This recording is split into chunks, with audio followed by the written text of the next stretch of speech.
This video will show you how to perform steering angle sensor calibration using the Smart Diagnostic system. The procedure in your vehicle will be the same as in this video. Plug your device into the DLC. First, turn the ignition off, then back on. Next, select OK.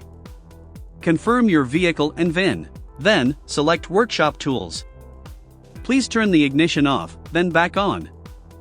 Steering Angle Sensor Calibration. Steering Angle Sensor Adjustment. Follow the on-screen prompts to complete the procedure.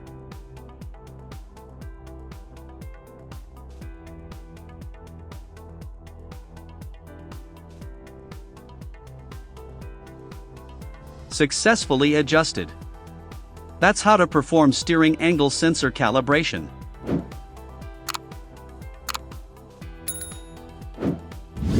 For more information, please visit us at Innova.com. Find the problem, fix the problem.